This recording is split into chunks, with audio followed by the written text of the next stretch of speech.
Hello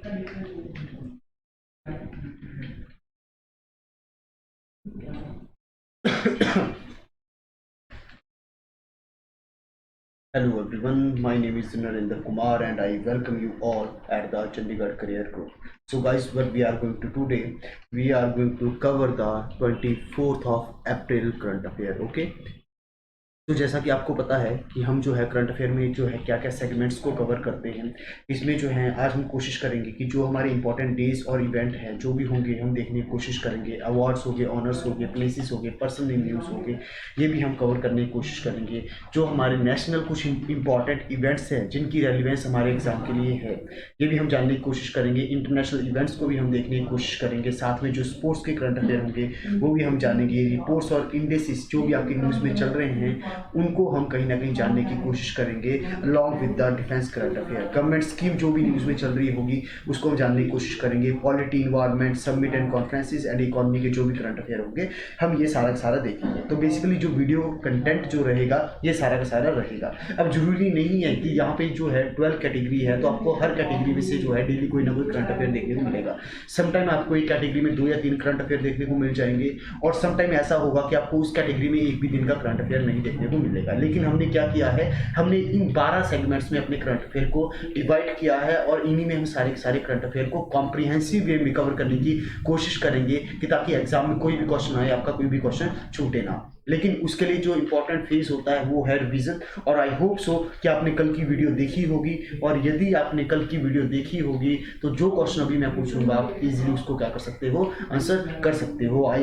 मैंने जो current affair का रिवीजन करवाया, आई थिंक कल वाली वीडियो में बहुत ज़्यादा रिवीजन करवाया हुआ है। तो आज मैं एक्सपेक्ट कर रहा हूँ, उम्मीद कर रहा हूँ मैं कि आप सारे के सारे जो है इजीली उन क्वेश्चन का आंसर करोगे जो मैं आपसे पूछूंगा। तो सबसे पहले कल हमने क्या देखा था, हमने इंपॉर्टेंट डेज को देखा था। तो बेसिकली एक हमने देखा था वर्ल्ड अर्थ डे को और दूसरा जो डे था ये था वर्ल्ड बुक कॉपीराइट डे। तो आपको क्या करना है, सबसे पहले इनकी डेट्स बतानी है कि कौन कौन सी डेट को जो है ऑब्जर्व किया जाता है। वर्ल्ड अर्थ डे जो है कौन सी डेट को ऑब्जर्व किया जाता है और जो world book and copyright day है ये कौन सी डेट को ऑब्जर्व किया जाता है। अगला जो पॉइंट में ये मेरा यहाँ से ये आएगा कि जो आपका ये है world book and copyright day है, इसको जो है ऑर्गेनाइज कौन सी जो है इंटरनेशनल ऑर्गेनाइजेशन जो करती है।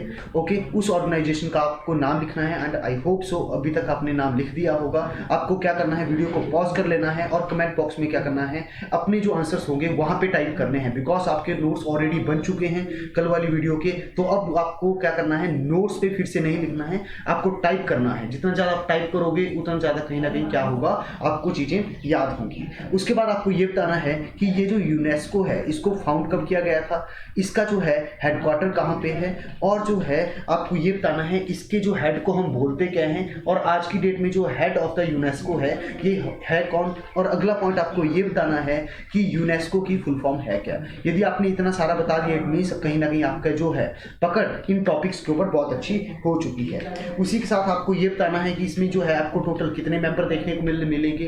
साथ ही में आपको ये बताना है कि ऐसे कौन कौन से मेंबर हैं जो कि क्या है यूनाइटेड नेशन के मेंबर हैं, यूनाइटेड नेशन के मेंबर हैं बट यूनेस्को के नहीं है। एक आपको ये बताना है। दूसरा आपको ये बताना है ऐसे कौन कौन से जो है नेशन है जो कि क्या है यूनेस्को के मेंबर हैं बट यूनाइटेड नेशंस के नहीं है। बिकॉज यदि एग्जाम में ऐसा कहीं ट्रिकी क्वेश्चन बन गया तो आपके लिए आंसर करना कहीं ना कहीं डिफिकल्ट हो जाएगा यदि चीजें याद नहीं है। उसके बाद कल हमने देखा था अवार्ड्स एंड ऑनर, उसमें आपको ये बताना है कि हमारा जो है नए चीफ इलेक्शन कमिश्नर का आपको नाम बताना है कौन बने हैं, और उसके बाद जो है कॉन्स्टिट्यूशन के प्रोविज आर्टिकल बताना है कौन सा आर्टिकल इसके साथ डील करता है। साथ में आपको ये भी बताना है जो आपके इलेक्शन कमीशन ऑफ इंडिया है ये बेसिकली कौन कौन से इलेक्शन जो है कंडक्ट करवाते हैं। ये बेसिकली 4 इलेक्शन को कंडक्ट करवाते हैं, इन सबका आपको क्या करना है, नाम बताना है।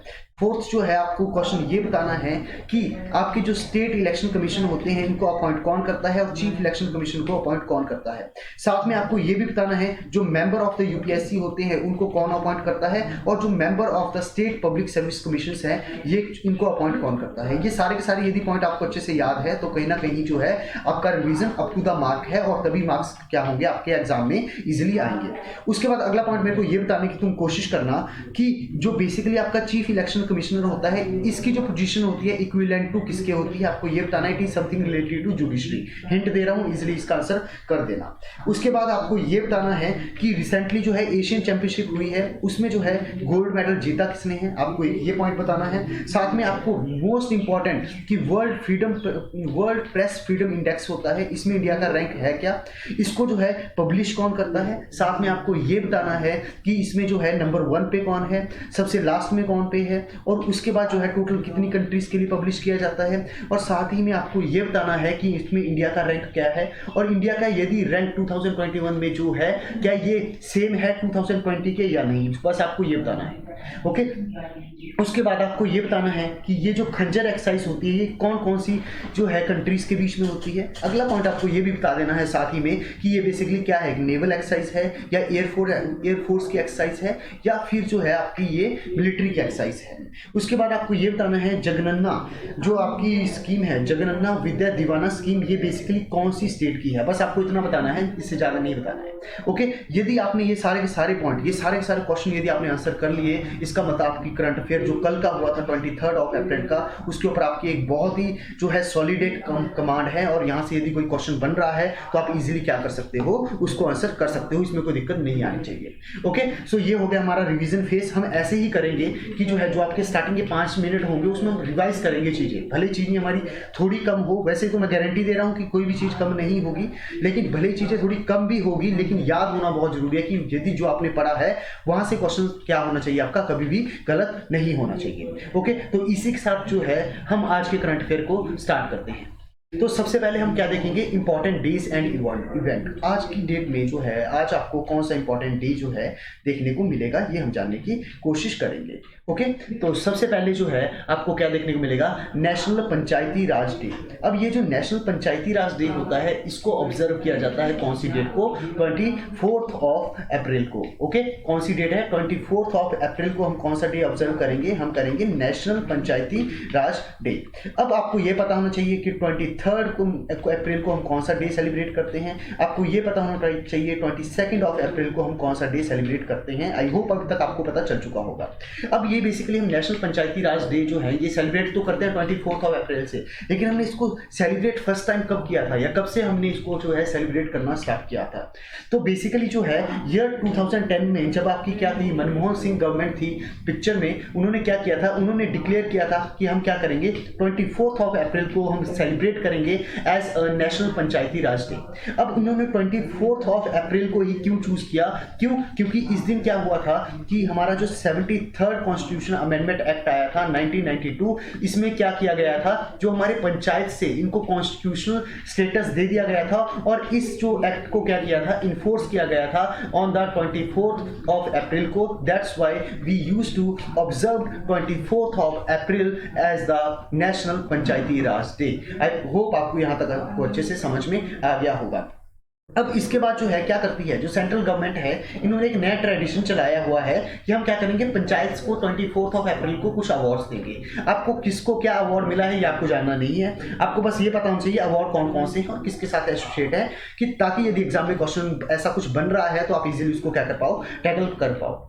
सबसे पहले क्या आएगा आपका, सबसे पहले आएगा आपका दीनदयाल उपाध्याय पंचायत सशक्तिकरण पुरस्कार। ठीक है, दीनदयाल उपाध्याय ये बेसिकली क्या है, नाम है। इसके बाद जो है पंचायत सशक्तिकरण मतलब कि क्या, पंचायत एम्पावरमेंट अवार्ड, राइट, ये बेसिकली जो है एक अवार्ड है, ये आपको याद रखना है। दूसरा है नानाजी देशमुख राष्ट्रीय गौरव सभा पुरस्कार, और जो थर्ड है ये है federally gram panchayat award and E panchayat award. Basically ये जो 3 अवार्ड है ये आपको डाई हर्ट आपको याद नहीं करना है, आपको जो है बिल्कुल अच्छे से याद करने की जरूरत नहीं है इनको, आपको बस जो जो पॉइंट बताया गया है ये आपको याद होना चाहिए। अप्रैल 24 क्यों हम ऑब्जर्व करते हैं नेशनल पंचायती राज डे, ये आपको पता होना चाहिए। फर्स्ट टाइम हमने कब सेलिब्रेट किया था, उस समय के प्राइम मिनिस्टर कौन थे, ये सारे के सारे यदि पॉइंट आपको याद है, इसका मतलब क्या है कि आपका ये पॉइंट अच्छे से प्रिपेयर हो चुके हैं, ये आर्टिकल अच्छे से प्रिपेयर हो चुके हैं। Okay, now moving to the awards, honours and person. जो भी हमारे अवार्ड्स है, ऑनर है, पर्सन है, प्लेसेस है, न्यूज़ है, ये हम जानने की कोशिश करेंगे। तो रिसेंटली हुआ क्या है कि आपने OPCW का नाम सुना होगा, यदि नहीं सुना है तो अब सुन लो।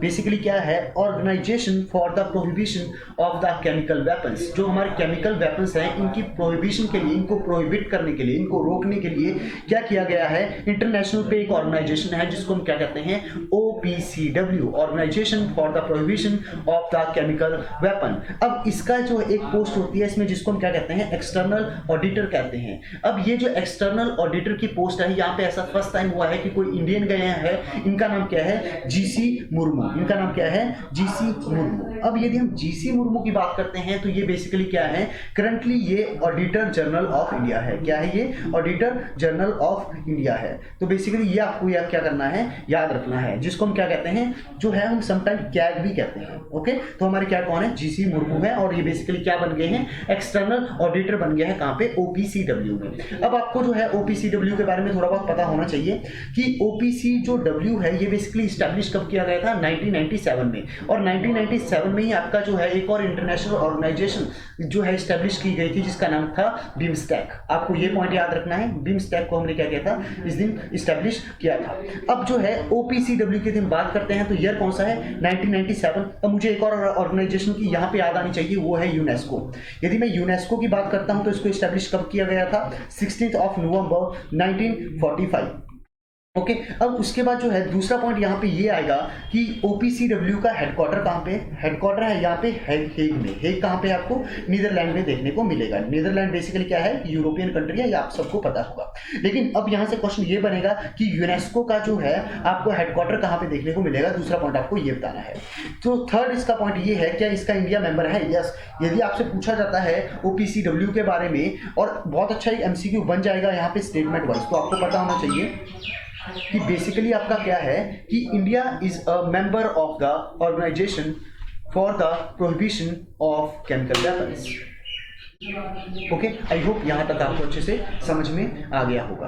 अब उसके बाद ये आपकी organisation for the prohibition of the chemical weapons, ये काम क्या करती है, ये बेसिकली क्या बोलती है कि हमें क्या करना है, हमें केमिकल वेपन फ्री वर्ल्ड चाहिए। ओके, हमें क्या चाहिए, केमिकल जो वेपन फ्री वर्ल्ड चाहिए। इसके लिए हमें क्या करना पड़ेगा, प्रोहिबिट करना पड़ेगा क्या, development, acquisition and stock piling and use of the chemical weapons. So I hope अभी तक आपको क्या क्या पता चल चुका होगा। आपको ये पता चल चुका होगा कि जो है अभी जो एक्सटर्नल ऑडिटर कौन बने हैं, OPCW के। उसके बाद आपको ये पता होना चाहिए कि जो है ये बेसिकली इनका इंडिया के साथ क्या लिंक है, ये इंडिया के कौन है, ये आपको पता होना चाहिए। उसके बाद आपको ये पता होना चाहिए OPCW की फुल फॉर्म क्या है। उसके बाद आपको ये पता होना चाहिए इसको स्टैब्लिश कब किया गया, इसका हेडक्वार्टर कहाँ पे है। इसके बाद आपको ये पता होना चाहिए कि जो आपका इंडिया का इसका मेंबर है या नहीं है, यही आपको पता होना चाहिए। और साथ में आपको जो है क्या पता होना चाहिए, इसका एम है क्या, बेसिकली एम है क्या, ये आपको सारे सारे पॉइंट पता होने चाहिए। अब जो है हम बढ़ते हैं किसकी तरफ, हम जो है अब बढ़ेंगे नेशनल इवेंट्स की तरफ। नेशनल इवेंट कोई भी आज न्यूज़ में नहीं है, मोस्ट ऑफ द टाइम आपको क्या देखने को मिलेंगे, इंटरनेशनल इवेंट्स ही आज देखने को मिलेंगे। तो सबसे पहले जो है यहाँ पे समझने की कोशिश करना ये वाला पॉइंट, इसमें क्या बोला गया है, state of emergency in the Ethiopia. Ethiopia के अंदर बेसिकली क्या कर दिया गया है, स्टेट इमरजेंसी को इम्पोज कर दिया गया है। And this is more than enough for your examination. Because क्यों लगाई गई है, क्या इसके रीजन है, nobody is going to ask, but आपको ये पता होना चाहिए कि रिसेंटली ऐसी कौन सी स्टेट है जिसने क्या किया है, स्टेट इमरजेंसी लगाई है। तो आपको पता होना चाहिए ये क्या है, यूथोपिया है, ये आपको पता होना चाहिए। और यूथोपिया से रिलेटेड आपको कुछ मैपिंग के पॉइंट पता होना चाहिए। जो एडिस अबाबा है बेसिकली क्या है, इसकी जो है आपको कैपिटल देखने को मिलेगी, और इसकी जो है सराउंडिंग कंट्रीज कौन कौन सी है, सोमालिया आपको देखने को मिल जाएगी, उसके बाद आपको केनिया देखने को मिल जाएगी, उसके बाद आपको देखने को मिलेगा साउथ सूडान, उसके बाद आपको सूडान देखने को मिल जाएगा, एरिट्रिया आपको देखने को मिल जाएगा। अब एरिट्रिया से मुझे एक पॉइंट याद आएगा, इसको आप रिलेट करने की कोशिश करना वर्ल्ड प्रेस फ्रीडम इंडेक्स के साथ में, और आपको ये बताना है कि एरिट्रिया का रैंक क्या है। ओके, ये आपको बताना है। यदि आप ये आंसर कर पा रहे हो, इट मींस कहीं ना कहीं चीजें आपको याद हैं। और उसके बाद आपको क्या देखने को मिलेगा, जिबूटी देखने को मिलेगा। तो टोटल कितनी होगी कंट्री जो कि यूथोपिया को सराउंड करती है? पहला क्या आएगा आपका सोमालिया, सोमालिया के बाद आपको क्या देखने को मिलेगा? केनिया, केनिया के बाद आपको जो है साउथ सूडान, उसके बाद सूडान, उसके बाद आपको क्या देखने को मिलेगा? एरिट्रिया और जिबूटी। ये आपको सारे के सारे 6 पॉइंट आपको पता होने चाहिए। और एडिस अबाबा बेसिकली क्या है? It is the capital of the Ethiopia, right. तो आई होप आपको पता चला होगा यहाँ से बहुत सारी चीजें। अब आपको जो है रिवीजन करना है, रिवीजन आपको ये करना है, आपको ये बताना है OPCW, राइट। OPCW जो है फाउंड कब किया गया है आपको ये बताना है, इसका हेडक्वार्टर कहाँ पे है ये आपको बताना है, क्या इंडिया इसका मेंबर है ये भी आपको बताना है, रिसेंटली ऐसी कौन सी स्टेट है जिसने क्या किया है, आपकी जो स्टेट इमरजेंसी है इसको इम्पोज किया है, उस कंट्री का आपको यह नाम बताना है। और उसके बाद आपको ये बताना है कि यूथोपिया को कितनी कंट्रीज टच करती है, तो आपको पता होना चाहिए 6 करती है। सबसे पहले यहाँ पे कौन सी कंट्री आई ये आपको पता होना चाहिए। जो नंबर 1 कंट्री कौन सी आपको लिखना है, नंबर 2 कंट्री कौन सी आपको लिखना है, नंबर 3 कंट्री कौन सी आपको लिखना है, नंबर 4 कंट्री कौन सी होगी ये भी आपको कमेंट बॉक्स में लिखना है, और नंबर 5 पे कौन सी होगी ये भी आपको लिखना है, और नंबर 6 पे कौन सी होगी ये भी आपको लिखना है। यदि आपने कर लिया तो कहीं ना कहीं आपकी वर्ल्ड मैपिंग भी स्ट्रांग अच्छे से हो जाएगी, राइट। अब दूसरा जो है पॉइंट यहाँ पे ये आएगा, रिसेंटली जो है एक रिबेल ग्रुप है, इसका नाम क्या है? फैक्ट। अब ये रिसेंटली न्यूज में चला हुआ है, तो एग्जाम के लिए कैसे इंपॉर्टेंट है? एग्जाम में आपसे पूछा जा सकता है fact rebels group, it was in the news, ये बेसिकली है कहाँ का ग्रुप? तो ये बेसिकली जो ग्रुप है ये कहाँ का है? लीबिया का ग्रुप है। और बेसिकली आज ये आजकल क्या कर रहे हैं, ये कंटिन्यूसली अटैक कर रहे हैं चैड वाले रीजन में। अब ये जो लीबिया और जो चैड है, ये जो 2 कंट्रीज हैं, ये आपको कहाँ पे, कौन से कॉन्टिनेंट पे देखने को मिलेगी? यदि हम कॉन्टिनेंट की बात करते हैं तो ये आपको देखने को मिलेगी अफ्रीकन कॉन्टिनेंट में। और यदि मैं अफ्रीकन कॉन्टिनेंट की बात करता हूं in terms of size, in terms of population, जो आपका अफ्रीकन कॉन्टिनेंट है ये 2nd पोजीशन पे आता है। फर्स्ट पे आपका एशिया आएगा in terms of size and population. यदि हम साइज की बात करते हैं तो 3rd पे आपका क्या आएगा? North America. 4th पे क्या आएगा? South America. 5th पे आपका क्या आएगा? अंटार्कटिका। 6th पे आपका क्या आएगा? यूरोप। और 7th पे क्या आएगा? आपका जो है ऑस्ट्रेलिया, राइट। यदि हम पॉपुलेशन की बात करते हैं तो आपको जो है 3rd पे कौन सा देखने को मिलेगा? यूरोप। 4th पे आपको क्या देखने को मिलेगा? North America. 5th पे आपको साउथ अमेरिका। 6th पे आपको क्या देखने को मिलेगा? 6th पे आपको देखने को मिलेगा ऑस्ट्रेलिया। और 7th पे आपको देखने को मिलेगा अंटार्कटिका। ये सारे के सारे पॉइंट आपको अच्छे से याद होने चाहिए। अब यहाँ से इस आर्टिकल से it is more than enough कि यदि आपको ये पता है फैक्ट रिबेल ग्रुप कहाँ का है, लीबिया का ग्रुप है जो कि चैड वाले एरिया में क्या कर रहा है, बेसिकली जो है अटैक कर रहा है। बस this is more than enough for your examination, इससे ज़्यादा पढ़ने की जरूरत नहीं है। लेकिन चैट का आपको पता होना चाहिए कि जो है कितनी कंट्रीज इसको बेसिकली क्या करती है, सराउंड करती है। सबसे पहले यहाँ पे आएगा सूडान, राइट। अब सूडान क्या कर रहा था? सूडान जो है यूथोपिया थी उसको भी टच कर रहा था, और सूडान जो है किसको टच कर रहा है? चैट को भी टच कर रहा है। उसके बाद दूसरा क्या आएगा? ये आएगा आपका central African Republic, CAR, okay. दूसरा ये हो गया। 3rd आएगा आपका कैमरून। 4th आएगा नाइजीरिया। 5th आएगा नाइजर। और 6th आएगा आपका लीबिया। तो यहाँ पे भी जो है चैट को कितनी कंट्रीज जो है टच कर रही है? अराउंड 6 कंट्रीज जो है टच करने की कोशिश कर रही है, starting from the Sudan, followed by the CAR, central African Republic. उसके बाद आएगा कैमरून, फिर नाइजीरिया, नाइजर और लीबिया। आई होप ये पॉइंट आपको अच्छे से पता चल गया होगा, ओके। नाउ बढ़ते हैं हम अपने अगले आर्टिकल की तरफ, जहां पे रिसेंटली क्या किया है, ऑस्ट्रेलिया ने जो है चाइना का रोड एंड बेल्ट इनिशिएटिव है उसके अंडर एक आधी डील हुई थी, उसको जो है कैंसिल कर दिया है। बस आपको यही पता रखना है रिसेंटली ऐसी कौन सी कंट्री है जिसने क्या किया है, जो चाइना का रोड एंड बेल्ट इनिशिएटिव था इसके अंडर जो है जो डील्स हुई थी उसको कैंसिल कर दिया है। तो आपका आंसर क्या होगा? ऑस्ट्रेलिया होगा। अब इसके बाद बहुत सारी थ्योरी है, ये आप पढ़ना चाहो तो पढ़ सकते हो, but not relevant for your examination. उसके बाद हम स्पोर्ट्स के करंट अफेयर की तरफ बढ़ने की कोशिश करेंगे, लेकिन उससे पहले आपको ये बताना है कि जो चैड है, ओके, चैट को कितनी कंट्रीज जो है टच करती हैं। सबसे पहले यहाँ पे कौन सा आएगा, उसके बाद यहाँ पे कौन सा आएगा, यहाँ पे कौन सा आएगा, यहाँ पे कौन सा आएगा, यहाँ पे कौन सा आएगा और यहाँ पे कौन सा आएगा। नंबर 1 पे कौन आएगा, नंबर 2 पे कौन आएगा, नंबर 3 पे कौन आएगा, नंबर 4 पे कौन सा आएगा, नंबर 5 पे कौन सा होगा और नंबर 6 पे कौन सा होगा। अब आपको यूथोपिया भी आप अच्छे से पढ़ चुके हो, तो यूथोपिया को कितनी कंट्रीज टच कर रही थी? 6 कंट्रीज टच कर रही थी। आपको पहले बताना है यहाँ पे क्या आएगा, दूसरा आपको ये बताना है यहाँ पे क्या आएगा, 3rd आपको ये पता होना चाहिए, 4th आपको यहाँ पे पता होना चाहिए, 5th आपको ये पता होना चाहिए और 6th आपको पता होना चाहिए। तो यदि आपको पता है चीजें, मतलब कि कहीं ना कहीं आपका क्या है, वर्ल्ड मैपिंग भी स्ट्रांग हो रही है। अब बढ़ते हैं किसकी तरफ, स्पोर्ट्स करंट अफेयर की तरफ। स्पोर्ट्स में रिसेंटली हुआ क्या है, अभी एक जो है AIBA बेसिकली क्या है, एक इंटरनेशनल ऑर्गेनाइजेशन है किसके लिए, बॉक्सिंग के लिए, जो कि क्या करते हैं, बॉक्सिंग की जो चैंपियनशिप होती है उसको ऑर्गेनाइज करवाती है। अब रिसेंटली इंडिया ने क्या किया है, इंडिया को एक बहुत अच्छा जो है क्या मिला है, रिस्पॉन्स मिला है, बहुत अच्छा इंडिया ने रिजल्ट दिया है। कैसे? इंडिया ने हिस्ट्री क्रिएट कर दी, स्पेशली इंडिया की दिन बात करते हैं इंडियन वुमेन्स ने, इन्होंने क्या किया कि जो है 7 गोल्ड मेडल जीते हैं इस चैंपियनशिप में, 7 गोल्ड मेडल, और ये कहीं ना कहीं इस बहुत बड़ी अचीवमेंट है। लेकिन जो है अब आपको जो है क्या करना है, इन स्पोर्ट्स पर्सनैलिटीज के नाम याद रख लेना, लेकिन रखने कैसे है और इनकी एग्जाम के लिए रेलिवेंस क्या है मैं ये आपको बता दूंगा, because nobody is going to ask कि ये 7 मेंबर कौन कौन थे जिन्होंने वर्ल्ड बॉक्सिंग चैंपियनशिप में जो है क्या जीता है, गोल्ड जीता है। नहीं, आपको क्या करना है, जैसे पहला नाम है गीतिका, तो आपको क्या कर दिया जाएगा, गीतिका बोल दिया जाएगा और आपको पूछा जाएगा कि ये कौन से स्पोर्ट्स के साथ एसोसिएटेड है, तो ये एसोसिएटेड है बॉक्सिंग के साथ में। उसके बाद जो है आपको कौन सा देखने को मिले, नायरोम चानू आपको देखने को मिल जाएंगे, पूनम आपको देखने को मिल जाएगी, विनिका, उसके बाद अरुंधति चौधरी, टी सनाम चानू, उसके बाद जो है अफिया पठान, राइट। ये बेसिकली इनको 3-4 बार रीड करना इजीली याद हो जाएंगे, ओके।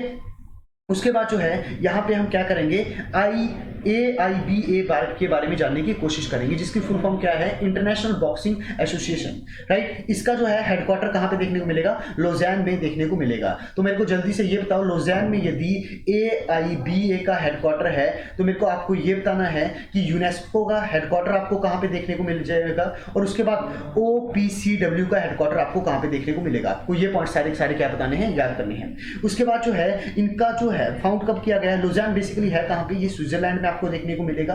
फाउंड इसको कब किया गया, 1946 में, ओके। कब किया गया, 1946 में। तो अब यहां से क्वेश्चन क्या बनेंगे, यूनेस्को को फाउंड कब किया गया ये आपको बताना है, OPCW को फाउंड कब किया गया आपको ये भी बताना है। उसके बाद जो है अब यदि हम बात करते हैं इसके प्रेसिडेंट की, जो कौन है, उमार क्रेमलोव, बेसिकली ये कहां से है, उमार क्रेमलोव जो है ये बेसिकली जो है इसके प्रेसिडेंट है। ये याद भी नहीं रहेगा, कोई दिक्कत की बात नहीं है, बस 2 पॉइंट आपको पता होने चाहिए। अब यूनेस्को का हेड कौन है ये आपको बताना है, because quite important for your examination, right. I hope यहां तक आपको अच्छे से समझ में आया होगा। अब जो है रिपोर्ट्स एंड इंडेक्सेस की हम बात करेंगे। रिपोर्ट्स एंड इंडेक्सेस की यदि बात करते हैं तो एक और अच्छा जो है आज इंडेक्स आया है हमारे एग्जाम के लिए, लेकिन वो बाद में, सबसे पहले आप मुझे कुछ पॉइंट्स बताओ तब बात बनेगी। वर्ल्ड प्रेस फ्रीडम इंडेक्स होता है और उसमें बेसिकली जो है आपको ये बताना है इंडिया का रैंक क्या है, उसको पब्लिश कौन करता है, फर्स्ट पे कौन है, लास्ट पे कौन है, और जो है उसमें चाइना का रैंक क्या है ये आपको बताना है, ओके। उसके बाद ग्लोबल एनर्जी ट्रांजिशन इंडेक्स आ गया है। अब ये पहले हमें ये पता होना चाहिए कि ये जो ग्लोबल एनर्जी ट्रांजिशन इंडेक्स है इसको पब्लिश किसने किया है, इसको पब्लिश किया है वर्ल्ड इकोनॉमिक फर्म्स ने। किसने, वर्ल्ड इकोनॉमिक फर्म के बाद, ये आपको पॉइंट पता होना चाहिए। और जो है आपका वर्ल्ड प्रेस फ्रीडम इंडेक्स को किसने पब्लिश किया है ये आपको बताना है, राइट, किसने किया है। उसके बाद जो है आपको ये पता होना चाहिए कि इसमें इंडिया की रैंक क्या है। यदि हम इंडिया के रैंक की बात करते हैं तो इसमें आपको कितना देखने को मिल जाएगा, 87वां रैंक देखने को मिल जाएगा। और वही मैं बात करता हूँ वर्ल्ड प्रेस फ्रीडम इंडेक्स की, तो इसमें इंडिया का क्या रैंक है आपको ये बताना है। आई होप अब तक चीजें जो है रट गई होंगी, और जो है अब यदि आप अभी भी आपको चीजें याद नहीं है, इसका मतलब ये समझ आना कहीं ना कहीं आपको और मेहनत की जरूरत है, अदरवाइज जो है चीजें एकदम रट जानी चाहिए। अब यहां से एक और पॉइंट बताने की कोशिश करना, यहां पे चाइना का रैंक क्या है, चाइना का रैंक है 68। तो इसमें जो है वर्ल्ड प्रेस फ्रीडम इंडेक्स में जो है चाइना का रैंक क्या है ये आपको पता होना चाहिए।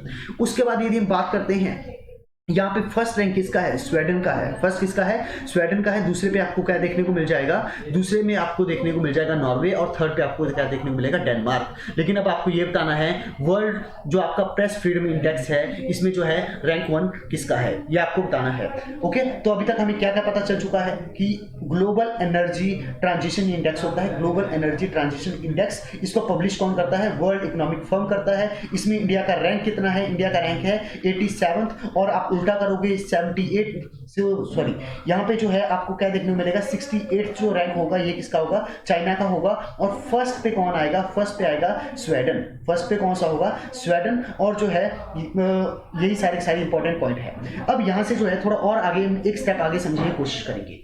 टोटल आपको कितनी कंट्रीज यहाँ पे देखने को मिल जाएगी, 115। और जो है आपका वर्ल्ड प्रेस फ्रीडम इंडेक्स में जो है टोटल कंट्रीज कितनी थी, 180, याद रखना है ये। अब यहाँ पे आपको ये 3 डायमेंशन में बेसिकली क्या करती है, रेटिंग देती है। 3 डायमेंशन पे किसी भी कंट्री को जज करेगी और उसके बाद जो है रेटिंग देती है। पहला क्या है, इन्वायरमेंटल सस्टेनेबिलिटी, इन्वायरमेंटल सस्टेनेबिलिटी एक पहला पॉइंट ये है। दूसरा है इकोनॉमिक डेवलपमेंट, और थर्ड है आपका growth and energy security, okay.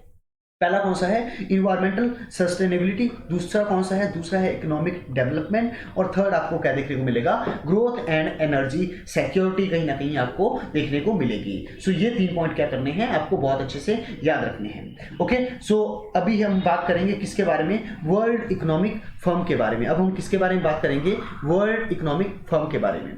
सबसे पहले जो है वर्ल्ड इकोनॉमिक फर्म के दिन बात करते हैं तो उसको फाउंड कब किया गया था, 1971 में। तो 1971 में किसको फाउंड किया गया ये आपको बताना है। उसके बाद आपको ये बताना 1997 में किसको फाउंड किया गया, 1945 में किसको फाउंड किया गया, और 1946 में किसको फाउंड किया गया। ये सारे आपके टिप्स पे होने चाहिए। उसके बाद यहाँ पर यदि हम हेडक्वार्टर की बात करते हैं तो ये आपका क्लोगनी जो आपको कहाँ पे देखने को मिलेगा, स्विट्जरलैंड में देखने को मिलेगा। वहां पे जो है हेडक्वार्टर देखने को मिलेगा वर्ल्ड इकोनॉमिक फर्म का। तो आपको डायरेक्ट जो है क्वेश्चन बनेगा कि वर्ल्ड इकोनॉमिक फर्म का हेडक्वार्टर कहाँ पे है, ये आपको स्विट्जरलैंड के अंदर देखने को मिलेगा। लेकिन यदि हम बात करते हैं किसके बारे में, यदि हम बात करते हैं आपकी OPCW के बारे में, तो आपको ये बताना है इसका हेडक्वार्टर कहाँ पे है। इसको साथ में आपको ये भी बताना है कि जो आपकी AIBA है इसका जो है हेडक्वार्टर कहाँ पे है, यूनेस्को का हेडक्वार्टर कहाँ पे है। ये सारे के सारे पॉइंट आपको क्या होने चाहिए, पता होने चाहिए, राइट। और यदि लीडर की बात करते हैं तो इसका जो है जो हेड है ये आपको याद रखना है,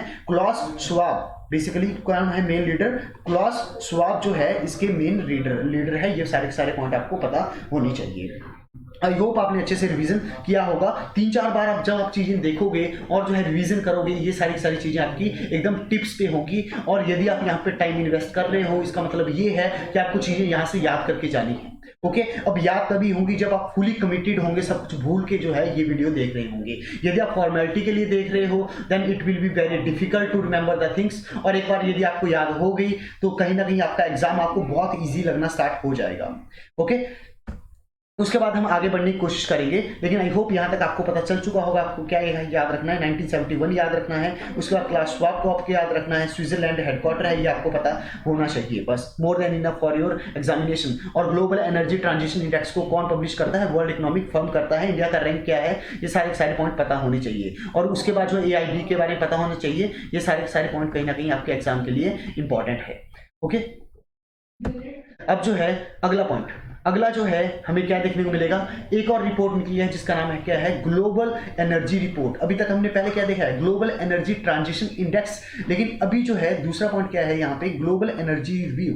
ये जो ग्लोबल एनर्जी रिव्यू है कौन सी इंटरनेशनल ऑर्गेनाइजेशन इसको जो है पब्लिश करती है। एक का नाम आपने सुना होगा, international energy agency, right. International energy agency basically ये क्या करती है, आपकी रिपोर्ट को पब्लिश करती है जिसको हम क्या कहते हैं, ग्लोबल एनर्जी रिव्यू। लेकिन आप ग्लोबल एनर्जी रिव्यू को कंफ्यूज नहीं करोगे किसके साथ में, global energy transition index. Global energy transition index को कौन पब्लिश करता है, वर्ल्ड इकोनॉमिक फर्म। फाउंड कब किया गया था, 1971। हेडक्वार्टर कहाँ पे है, लोज़ैन में है। और जो है इसके जो लीडर है, जो हेड है, ये कौन है, क्लास श्वाब। ये आपको पता होना चाहिए।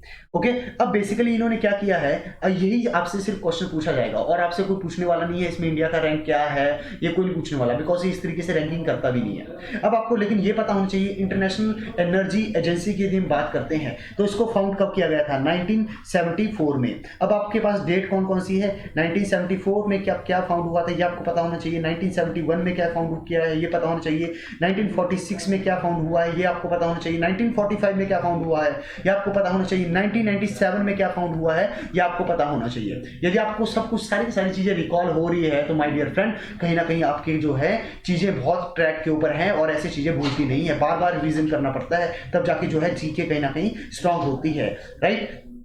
मे भी आज आपको सारी चीजें याद रहे, 2 दिन बाद फिर से भूल जाएंगी, तो इसके लिए कंटिन्यूस आपको रिवीजन करना पड़ेगा। अब इंटरनेशनल एनर्जी एजेंसी के बारे में पता चल चुका है। अब इसका हेडक्वार्टर कहाँ पे है, पेरिस में आपको देखने को मिल जाएगा। नेक्स्ट क्वेश्चन ये आएगा, पेरिस में एक और इंटरनेशनल ऑर्गेनाइजेशन का हेडक्वार्टर है, उस इंटरनेशनल ऑर्गेनाइजेशन का नाम आपको क्या करना है, कमेंट बॉक्स को एकदम भर देना है आंसर दे देके, तब बात बनेगी, राइट। आई होप यहाँ तक जो है आपको अच्छे समझ में आया होगा। अब हम बढ़ते हैं डिफेंस करंट अफेयर की तरफ। और यदि डिफेंस करंट अफेयर की यदि बात करते हैं तो पहले आप ये बता दो, जो खंजर जो एक्सरसाइज है ये किस किस के बीच में होती है और ये कौन सी एक्सरसाइज है ये आपको पता होना चाहिए। अब यहाँ पे आपको क्या देखने को मिल जाएगा, यहाँ पे जो है रिसेंटली एक टेक्नोलॉजी आई है जिसको हम क्या कहते हैं, air dependent propulsion system. Okay, तो आपसे ये पूछा जाएगा basically air dependent propulsion system ये है किसके लिए, ये सबमरीन्स के लिए है, राइट। अब बेसिकली क्या होता है, जो रिफ्यूलिंग के लिए सबमरीन्स को बेसिकली क्या करना पड़ता है, जो बार बार सरफेस के ऊपर आना पड़ता है, लेकिन एयर इंडिपेंडेंट प्रोपल्शन सिस्टम के द्वारा क्या किया जाएगा, जो हमारी सबमरीन्स हैं ये काफी देर तक क्या रह सकती हैं, पानी के अंदर रह सकती है। तो ये सिर्फ आपको इतना जो है ऊपर से पता होना चाहिए क्या है, आपसे डेप्थ में कोई पूछने वाला नहीं है, बस ये पता होना चाहिए एयर इंडिपेंडेंट प्रोपल्शन सिस्टम किसके साथ एसोसिएटेड है, it is associated with the submarines, जिसको हम क्या कहते हैं, पनडुब्बी भी कहते हैं।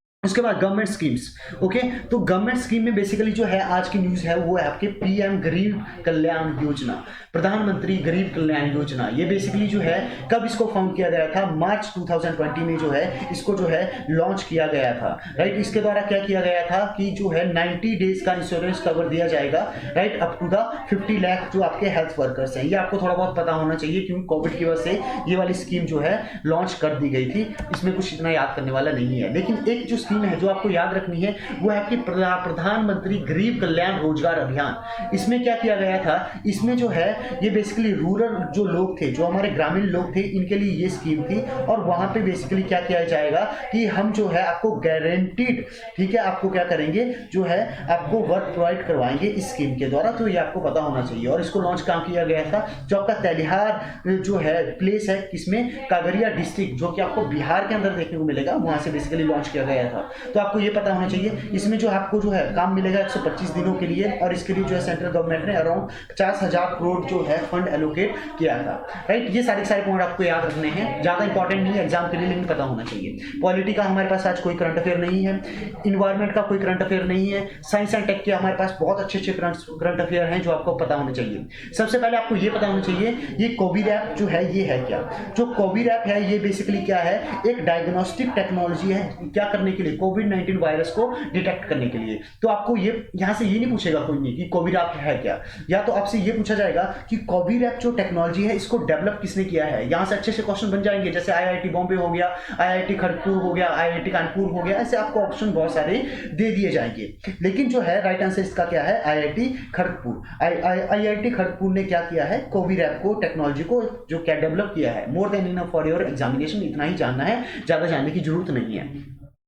अगले आर्टिकल के ऊपर हम मूव करते हैं, जहां पे आपको क्या देखने को मिलेगा, मॉक्सी। ये बेसिकली मॉक्सी है क्या, तो आपसे पहले ये पूछा जा सकता है कि मॉक्सी है क्या, it was recently in the news. तो मॉक्सी क्या है, Mars oxygen in situ resource utilisation experiment. Full form याद रखनी है, नहीं रखनी है, लेकिन यहाँ से फुल फॉर्म यदि याद रह जाती है तो आपको बहुत सारी चीज़ें पता चल जाएगी कि ये बेसिकली जो मिशन है ये है किसके लिए। अब हुआ क्या था, 2000 में बेसिकली 2020 के अंदर जो है नासा ने जो एक क्या किया था, अपना प्रिजर्वेंस रोवर जो है इसको भेजा था किसके ऊपर, मार्स के ऊपर। ये आपको पता होना चाहिए कि जो प्रिजर्वेंस रोवर है ये किसने भेजा था, नासा ने भेजा था। एक पॉइंट ये याद हमें अच्छे से हो गया। अब इसने बेसिकली क्या किया, ये वहां पे गया और इसने क्या किया, कन्वर्ट कर दिया जो कार्बन डाइऑक्साइड थी कहाँ पे, मार्स, उसको जो है कन्वर्ट कर दिया ऑक्सीजन के अंदर, जिसकी वजह से क्या हो गया, काफी जो है न्यूज में आ गया। और ऐसा माना जाता है कि फर्स्ट टाइम ऐसा हुआ है कि किसी अदर प्लेनेट के ऊपर हमें ऑक्सीजन देखने को मिली है। अब ये सारा जो है किसकी वजह से हुआ है, कि इंस्ट्रूमेंट है मॉक्सी, उसने ये सारा कमाल करके दिखाया है कि इसने कन्वर्ट कर दिया कार्बन डाइऑक्साइड को ऑक्सीजन में। तो प्रिजर्वेंस बेसिकली क्या है, ये लैंड किया था मार्स में कब, फेब 18 2021 में। और ये किसका मिशन है, नासा का मिशन है। ये आपको पता होना चाहिए किसके लिए, मार्स के लिए। मोर than enough for your examination. Okay, अभी नासा ने एक और काम किया है, नासा ने ये काम किया है, इन्होंने एक जो है चीज फाइंड आउट की है, एक जो है इमेज कैप्चर की है, इसका नाम क्या है, कॉस्मिक रोज। तो पहले पूछा जा सकता है ये जो कॉस्मिक रोज है क्या, तो कॉस्मिक रोज बेसिकली क्या है, एक जो है आपको क्या देखने को मिल जाएगी, एक जो है पिक्चर देखने को मिल जाएगी। किसके द्वारा ली गई है ये पिक्चर, ये ली है हबल स्पेस टेलीस्कोप, जो किसका है, नासा का। ये आपको पॉइंट याद रखना है। और ये जो कॉस्मिक रोज है ये हमें कौन सी गैलेक्सी में देखने को मिल जाएगी, गैलेक्सी का नाम है ARP-273। तो ARP-273 ये भी पूछा जा सकता है, it was recently in the news. क्यों है, क्योंकि इसमें कॉस्मिक रोज हमें देखने को मिला है। और ये जो आपकी ARP-273 जो है ये बेसिकली क्या है, ये जो आपको कहां पे देखने को मिल जाएगी, ये जो आर्डीमोडा हमारी जो कंस्टलेशंस है यहाँ पे आपको देखने को मिल जाएगी, जिसको एंड्रोमेडा भी कहते हैं। अब जो है एंड्रोमेडा की यदि बात करते हैं तो ये क्या है, नियरेस्ट है किसके, आपकी जो आपका सोलर सिस्टम है उसके काफी क्लोज है। ये आपको सारे सारे पॉइंट याद रखने चाहिए। अभी रिसेंटली जो है एक टर्मिनोलॉजी काफी जो है क्या हो रहा है, न्यूज में घूम रही है, जिसका नाम क्या है, जिसका नाम है प्रोनिंग। अब ये प्रोनिंग होती क्या है? रिसेंटली जो है क्या किया है, ministry of health and family welfare ने गाइडलाइंस इशू की है उन पेशेंट के लिए जो कि कोविड-19 से सफर कर रहे हैं, कि वो बेसिकली क्या कर सकते हैं, वो प्रैक्टिस कर सकते हैं प्रोनिंग। लेकिन पहले ये तो पता हो कि प्रोनिंग होती क्या है। प्रोनिंग कुछ नहीं होता है, जिन लोगों का जो ऑक्सीजन लेवल 94 से नीचे है उनको क्या करना है, अपने पेट के बल जो है लेट जाना है, और जो है इससे क्या होगा, इससे जो है आपकी कहीं ना कहीं वेंटिलेशन जो है वो इंक्रीज होता है, और जो आपके एवल्यूर होते हैं ये बेसिकली जो है क्या होते हैं, कहीं ना कहीं मोर एक्सपैंड होंगे, जिसकी वजह से आप ज़्यादा से ज़्यादा जो है ऑक्सीजन क्या कर सकते हो, आप ऑक्सीजन क्या कर सकते हो, ऑक्सीजन ले सकते हो, राइट। ये सारे सारे पॉइंट आपको पता होना चाहिए। प्रोनिंग है क्या ये आपको पता होना चाहिए, कि कॉस्मिक रोज जो है हमें ये कहाँ पे देखने को मिलेगा, कौन से जो है गैलेक्सी में देखने को मिल जाएगा, वो गैलेक्सी कौन से कॉन्स्टलेशन में देखने को मिलेगी, पता होना चाहिए। मॉक्सी बेसिकली है क्या, ये आपको पता होना चाहिए। और कोवी रैप को जो है डेवलप जो है किसने किया है, ये आपको अच्छे से पता होना चाहिए। अब एक और चीज आई है साइंस एंड टेक में, नासा का शील्ड मिशन। अब ये आपसे पूछा जा सकता है, ये जो शील्ड मिशन है ये किसका है, ये है नासा का मिशन। ओके, शील्ड मिशन किसका मिशन है, ये नासा का मिशन है, ये आपको पॉइंट याद रखना है। ये बेसिकली मिशन है क्या, क्यों है, इसमें आपको बहुत अच्छी अच्छी बातें कहीं ना कहीं सीखने को मिलेगी। पहले जो है शील्ड मिशन इसलिए है मेरे भाई कि इनको क्या करना है, इनको जो है आपका जो हेलियोस्फीयर है, जो आपका हेलियोस्फीयर है उसमें हाइड्रोजन की मूवमेंट कैसे है, इसको चेक करना है। ओके, पहले आपको ये पता होना चाहिए ये जो है हेलियोस्फीयर होता क्या है, जो कि सन के अराउंड जो है एक मैग्नेटिक बबल है, जो मैग्नेटिक फील्ड है किसमें, सन के अराउंड, उसको हम क्या कहते हैं, हेलियोस्फीयर कहते हैं। इंपॉर्टेंट हो जाएगा आपके एग्जाम के लिए। ओके, हेलियोस्फीयर किसके साथ एसोसिएटेड है, मैग्नेटिक बबल, ठीक है, सराउंडिंग द आपके सन। ये आपको पता होना चाहिए। इसकी स्टडी के लिए मतलब हाइड्रोजन यहाँ पे काम कैसे करता है, इसके लिए जो है एक शील्ड मिशन लॉन्च किया है, किसने, नासा ने। ये आपको पॉइंट अच्छे से पता होना चाहिए। यदि शील्ड की यदि फुल फॉर्म देखते हैं, स्पाइटल, जो आपको हिट्रोडाई, और उसके बाद interferometric emission line dynamic spectrometer. ये इतनी फुल फॉर्म याद करनी है, नहीं करनी है। इतना फुल फॉर्म करने के लिए, याद करने के लिए बैठे तो जो स्टैटिक का इतना याद करने को है वो कब करोगे। ओके, तो इसको याद नहीं करना है। ओके, उसके बाद हम सबमिट एंड कॉन्फ्रेंसेस की बात करते हैं, तो कोई भी हमारे पास जो है आज सबमिट एंड कॉन्फ्रेंस नहीं है, और इसी के साथ जो है हम इस करंट अफेयर को करते हैं यहीं पे एंड। आई होप आपको बहुत सारी चीजें आपने याद कर ली होंगी, और याद होनी भी चाहिए, राइट। तभी इतना टाइम इन्वेस्ट करने की यहाँ पे जो है फायदा है, अदरवाइज फॉर्मेलिटी के लिए कोई जरूरत है भी नहीं, राइट। ओके, सो हम कल भी इसी तरीके से सारे के सारे जो है करंट अफेयर को याद करने की कोशिश करेंगे, और जो है रिविजन बहुत अच्छे से करेंगे। Okay, if you like the session so give us thumbs up and whatever the instructions given to you, ठीक है, write as much as you can। जितना आप जो है कमेंट बॉक्स में लिख सकते हो, आपको लिखना चाहिए। कहीं ना कहीं जितना आप लिखोगे उतनी ज़्यादा चीज़ें क्या होंगी, याद होंगी। जितना आप ज़्यादा पार्टिसिपेट करोगे उतना कहीं ना कहीं चीज़ें याद होंगी। और सिंपल से एक फिलॉसफी है, more you participate more you will learn. और आपको इसी फिलॉसफी को क्या करना है, कहीं ना कहीं रिलीजियसली फॉलो करना है, ताकि आप एग्जाम के आपके लिए क्या हो, एक केक वॉक की तरह हो। ओके, इसी के साथ जो है हम खत्म करते हैं इस सेशन को। Thank you so much.